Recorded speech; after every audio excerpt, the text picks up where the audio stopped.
Just ৳২০০ খরচ করে বাসায় আনলিমিটেড ফুচকা বানায় খাইছি এবং ফুচকা খেয়ে কি একটা অবস্থা হয়ে গেছে সম্পূর্ণ ডিটেইলস থাকছে আজকের এই ব্লগটাতে। তো চলো শুরু করা যাক।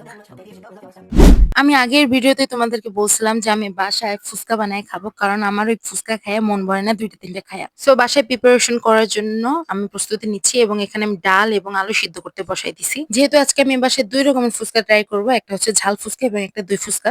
সো এখানে আমি সব নিয়ে নিয়েছি। ফুচকা নিছি, টক নিছি, তারপর হচ্ছে মসলা নিছি, কাঁচামরিচ, শুকনা মরিচ, লেবু, বোম্বাই মরিচ, ধইনা পাতা, তারপরে খোলা ফুচকাটা বাজার থেকে কিনে আনছি, জিরা, মানে লাইক এভরিথিং যা লাগে, চানাচুর, টক দই, লাইক এভরিথিং আমি এগুলা নিছি। নেওয়ার পরে এখন আমি মসলা মেক করব। সো আমি কিছু মসলা ঘরে বানাবো, মেক করব। দ্যাটস ওয়াই আমি হচ্ছে শুকনা মরিচ ভেজে নিছি, দেন গরম মসলা ভেজে নিব, তারপর জিরা ভেজে নেব, পাঁচফোড়ন ভেজে নেব, ধনিয়া গুঁড়াটা ঘরেই আছে।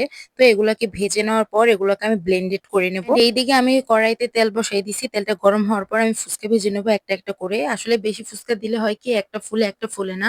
দ্যাটস ওয়াই আমি একদম চারটা চারটা করে ফুচকা দিচ্ছি। দেন আমি আবার ৫ টা দিছিলাম। দেওয়ার পরে দেখলাম যে না, এটা ভালোমতো ফুলতেছে না। একটা ফুলতেছে, তো আরেকটা ফুলতেছে না।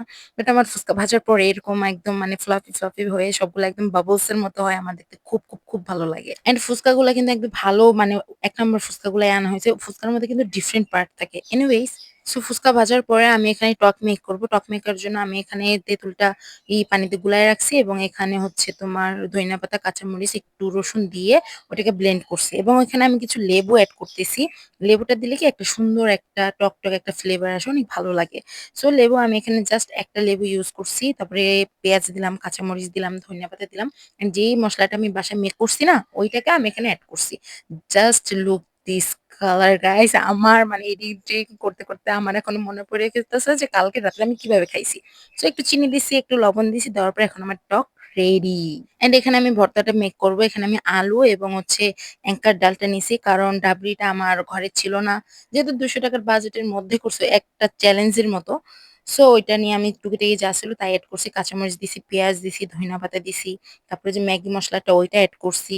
দেন হচ্ছে যে একটা মসলা বানাইলাম ঘরে, হোমমেড মসলা, ওইটা এড করছি। লবণ এড করে এটাকে এখন মিক্সি করতে হবে। গাইস, একটু ঝাল আমি খাইতে পছন্দ করি। সবাই আবার মিম বানায়ও না আমার ভিডিওটা দেখে। সো এটাকে অ্যাজ ইউজুয়াল নরমালি ভাবে আমি এটাকে মিক্স করে নিছি। মিক্স করে এটাকে একদম রেডি করে সাইডে রাখবো। অ্যান্ড দেখো যে আমি ফুচকা ভাজছি। ভাই ফুচকা অনেকগুলা ভাজছিলাম।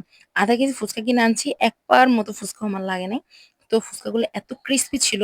আমি এখানে বানাইতেছি, বানায় প্লেটে সাজাইতেছিলাম। জাস্ট দেখার জন্য। ভাই প্লেটে সাজানো হচ্ছে একটা বানায় একটা খাওয়ার মজা কিন্তু আলাদা। জাস্ট সাউন্ডটা শোনো কতটা ক্রিসপি। আমার ভিডিওতে দেখে বুঝতে পারতেছি আমি কতগুলা ফুচকা বানাইছি গাইস। অ্যান্ড এখানে আমি টক দইয়ের জন্য, মানে এই দই ফুচকা বানানোর জন্য আমি এখানে প্রসেসিংটা করতেছিলাম। অ্যান্ড আমি যেহেতু একটা ছোট কাপ আনছি ফুচকা মানে বানানোর জন্য, একদম ছোট্ট একটা দইয়ের কাপ আনছি। মানে আমি মানে শখের বশে আনছি। যদি জানতাম যে এটার বাজেট, মানে এটার ক্রেভিংস টা বেশি থাকবে ঘরে, তাহলে আমি দই আরো আনাইতাম। এনিওয়েজ, সো একদম দই দিয়ে, চানাচুর দিয়ে এটাই করছি। ডিম সিদ্ধ করছি, আমার ডিম দেওয়ার কথা মনেই নাই গেছে। একদম মাথা থেকে বের হয়ে গেছে। দেন দই ফুচকাটা ট্রাই করতেছি। খাওয়ার পর আমার মাথার মধ্যে একটা টিং করে একটা শব্দ হইছে ভাই। এত মজা লাগতেছিল দই ফুচকাটা খাওয়ার।